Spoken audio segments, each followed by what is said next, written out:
Ravi de vous retrouver pour ce nouveau numéro du Dessous des cartes. C'est un pays dont les sous-sols contiennent des trésors. La République démocratique du Congo, ex-Zaïre. On y trouve cobalt, cuivre, diamants, or, coltan qui sert à fabriquer nos téléphones portables et notamment ici, au lac Kivu, qui sert de frontière naturelle entre la RDC et le Rwanda, l'un des plus grands lacs d'Afrique. Somptueux paysage, mais qui est depuis des décennies le théâtre de multiples pillages et de conflits sanglants, vous allez voir. De la colonisation belge à l'indépendance, de l'importation du conflit rwandais aux guerres régionales et civiles multiples, sans oublier bien sûr la corruption et les pratiques de Mobutu et du clan Kabila. Voici le dessous des cartes de la RDC, un pays constamment pillé et violenté. Au centre de l'Afrique, la République démocratique du Congo, RDC, est un immense territoire de 2,3 millions de kilomètres carrés. Aussi étendu que l'Europe de l'Ouest, c'est le deuxième plus grand pays du continent. Avec cette position centrale, la RDC compte de nombreux voisins. À l'ouest, la République du Congo, au nord, la République centrafricaine et le Sud-Soudan, à l'est, l'Ouganda, le Rwanda, le Burundi et la Tanzanie, et enfin les deux pays voisins frontaliers du sud, la Zambie et l'Angola. Le fleuve Congo a donné son nom au pays et le traverse, vous le voyez, de part en part. Avec ses 4700 km de longueur, c'est le second fleuve du monde pour son débit, après l'Amazone. Environ 60% du territoire de la RDC est couvert d'une forêt tropicale dense qui fait de ce pays une réserve exceptionnelle de CO2 et de biodiversité pour la planète. Mais cette vaste zone forestière est peu propice au peuplement. Le pays ne compte que quelques 80 millions d'habitants, soit l'équivalent de la population allemande. Ce vaste territoire est difficile à contrôler par le pouvoir central. En effet, la capitale, Kinshasa, qui compte plus de 11 millions d'habitants sur les rives du fleuve Congo, est excentrée à l'ouest. Et la plupart des grandes villes, Kisangani, Goma, Bukavu, Kananga, Mbuji-Mayi, Lubumbashi, qui sont situées, elles, à des centaines de kilomètres à l'est, sont inaccessibles car le réseau routier est indigent. De plus, le pays est quasiment enclavé et très dépendant des infrastructures de ses voisins pour ses exportations. Car le Congo dispose d'innombrables ressources minières, on l'a dit, en particulier dans l'est du pays. Commençons par le cobalt, un métal indispensable à l'industrie électronique, dont le pays possède les plus grandes réserves mondiales, et le cuivre, dont la RDC est le premier producteur africain, tous les deux dans la région méridionale du Katanga. On y trouve également du plomb, du zinc et du manganèse. Les mines d'étain, ensuite, se déploient dans tout l'est, regardez, et les mines d'or, du Kivu à l'Ituri, tout au nord. Le Kivu possède aussi des réserves de colombo-tantalite, le coltan, on aura l'occasion d'y revenir. Les diamants, eux, sont surtout exploités au Kasaï. Et puis il y a aussi les richesses énergétiques, du charbon et de l'uranium à l'est toujours, et du pétrole offshore à l'embouchure du fleuve Congo. Or, toutes ces ressources suscitent des rivalités de pouvoir depuis la naissance du pays jusqu'à aujourd'hui, et c'est ce qu'on va voir maintenant. En février 1885, à la conférence de Berlin, les puissances européennes se partagent l'Afrique. Le roi des Belges, Léopold II, qui a financé l'exploration des rives du Congo, acquiert des droits privés sur un territoire 80 fois grand comme le sien. Il en attribue une partie à des compagnies commerciales et exploite directement le reste. Travail forcé, amputation, villages rasés, tortures et massacres seront le lot quotidien des autochtones. Le bilan de la conquête s'élèverait à plusieurs millions de morts. En 1908, sous la pression de l'opinion internationale scandalisée, le Parlement belge prend le contrôle du Congo qui devient une colonie.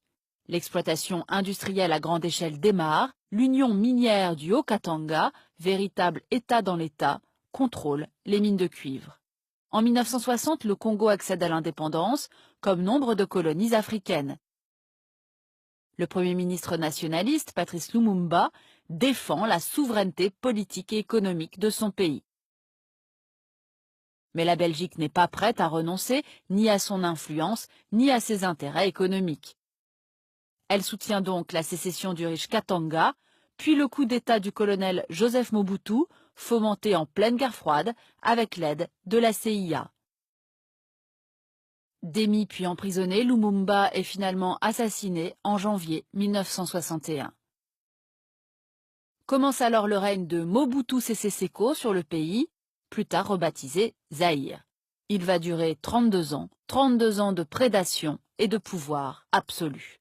Les mines sont nationalisées et le père de la nation distribue richesses et prébendes pour asseoir son régime en achetant des loyautés politiques.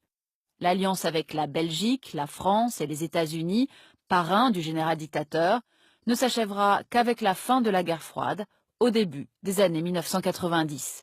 Le régime se désintègre alors dans la violence. À l'été 1994, l'onde de choc du génocide rwandais atteint l'est du pays. 800 000 Hutus se réfugient au Kivu après la victoire des forces armées Tutsis et la chute du régime génocidaire à Kigali. Parmi eux, des miliciens et combattants Hutus, responsables des assassinats de masse des Tutsis et qui n'ont pas renoncé à se battre. La guerre entre Tutsis et Hutus se déplace alors sur le sol congolais.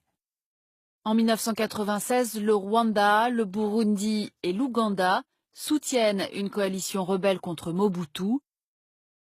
Dirigée par Laurent Désiré Kabila, elle renverse le vieux despote en 8 mois. Ces forces armées massacrent des centaines de milliers de réfugiés Hutus, un crime contre l'humanité, selon la commission d'enquête de l'ONU à l'époque. Mais la fin du règne de Mobutu ne va rien changer pour les Congolais. L'accaparement des richesses du sous-sol, la violence et la corruption généralisée continuent. C'est désormais le clan Kabila qui gouverne sans partage le Zaïre, devenu entre-temps la République démocratique du Congo. En 2001, Laurent Désiré est assassiné et remplacé par son fils Joseph Kabila, toujours en poste en 2018 et qui s'est constitué un empire estimé aujourd'hui à plusieurs centaines de millions de dollars. Et c'est ce qu'on va voir maintenant. Un empire constitué de banques, d'entreprises privées, d'exploitations agricoles et bien sûr de mines de cuivre, de cobalt, mais aussi d'or et de diamants. Et puis la Gécamine, la Société nationale des mines qui distribue les permis d'exploitation aux grands groupes européens, américains et chinois, permettent au régime Kabila de détourner des centaines de millions de dollars, selon l'ONG Global Witness. Et pendant ce temps-là, le pays est ravagé par des guerres permanentes depuis 20 ans. L'objet principal de ces conflits, le contrôle des richesses minières. De 1998 à 2003, la guerre implique 9 pays voisins qui financent des groupes armés opérant sur le territoire congolais. De 2003 à 2013, la guerre civile déchire le pays. L'armée congolaise et les milices pro-gouvernementales affrontent de puissants groupes rebelles, armés et financés par le Rwanda et l'Ouganda, les deux bords, massacrant au passage les populations civiles. On estime que ces conflits oubliés auraient fait au total environ 6 millions de morts jusqu'à aujourd'hui. En 2018, des centaines de groupuscules opèrent toujours au Maniema, en Ituri, au Katanga, au Kasaï et au Kivu. Le Kivu précisément, qui cristallise depuis 20 ans toutes les convoitises et toutes les tensions. Ce Kivu qui regorge de minerais, en particulier le coltan, qui sert entre autres à la fabrication de nos téléphones portables.